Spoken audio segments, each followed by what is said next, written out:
तो आज का वर्ड है डिस्पाइज। डिस्पाइज का मतलब होता है फील हेटेड और डिस्गस्ट फॉर समवन और समथिंग, यानी कि किसी इंसान के प्रति या फिर किसी चीज़ के प्रति नफरत का भाव होना, यानी कि उस इंसान को पसंद ना करना या फिर पूरी तरह उस इंसान या फिर चीज़ से नफरत करना। सिनोनियम हम कह सकते हैं हेट, अवोर, या फिर कहते हैं किसी को डिसलाइक करना, उससे हेट करना।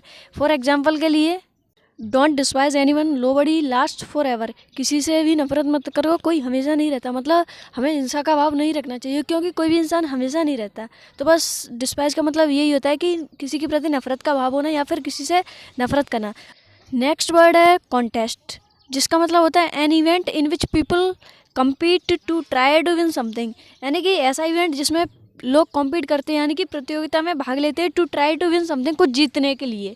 तो उसी चीज़ को हम कहते हैं कॉन्टेस्ट, यानी कि कोई एक तरीके की प्रतियोगिता या फिर विवाद, यानी कि जिसमें लोग कुछ जीतते हैं, मीन्स कंपटीशन। एग्जाम्पल के लिए ए बॉक्सिंग कॉन्टेस्ट इज़ ऑर्गेनाइज्ड इन दिल्ली, यानी कि दिल्ली में बॉक्सिंग की प्रतियोगिता आयोजित की गई। सिनोनियम में इसके मैच, बैटल, गेम और भी बहुत सारे हैं। एंड तो आज का हमारा नेक्स्ट वर्ड है हारमोनी, जिसका मतलब होता है state of agreement and peaceful existence, यानी कि ऐसी अवस्था होना जहाँ पे सब लोग सहमत हैं या और पीसफुल, यानी कि सुख शांति का वातावरण है, जहाँ पर शांति वाला अस्तित्व है।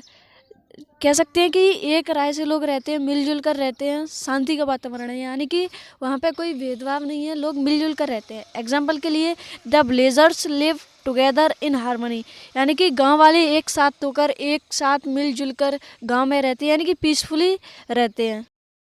नेक्स्ट वर्ड है एस्टिमेट। एस्टिमेट का मतलब होता है रफली कैलकुलेट वैल्यू, नंबर और अमाउंट ऑफ समथिंग, यानी कि किसी भी नंबर का, वैल्यू का या फिर किसी भी चीज़ का एक अनुमान लगाना, उसको रफली कैलकुलेट करना, उसको आकलन करना, मतलब एक तरीके से अंदाज़ा लगाना या फिर किसी चीज़ का हिसाब करना, लेकिन एक तरीके से सिर्फ अंदाजे से। जैसे एग्जांपल के लिए I can only estimate but can not tell you fixed price, यानी कि मैं केवल अंदाज़ा लगा सकता हूँ लेकिन आपको किसी चीज़ की फिक्स प्राइस नहीं बता सकता, क्योंकि मैं बस अंदाज़ा लगा सकता हूँ, रियल प्राइस है वो मुझे नहीं पता। तो एक कह सकते हैं कि एक तरीके से अनुमान लगाना। नेक्स्ट एग्जाम्पल है estimate all the things and tell me fast, यानी कि सारी चीज़ों का हिसाब करो और मुझे जल्दी बताओ। नेक्स्ट वर्ड है इटर्निटी। इटर्निटी का मतलब होता है unending time, endless life after death, यानी कि ऐसा समय जो कभी ख़त्म ही ना हो, ऐसा समय जो मरने के बाद भी चलता रहे, ऐसा समय जो हमेशा रहे, यानी कि अनंत काल। एग्जाम्पल के लिए memory will remain for eternity, यानी कि यादें हमेशा के लिए रहेंगी।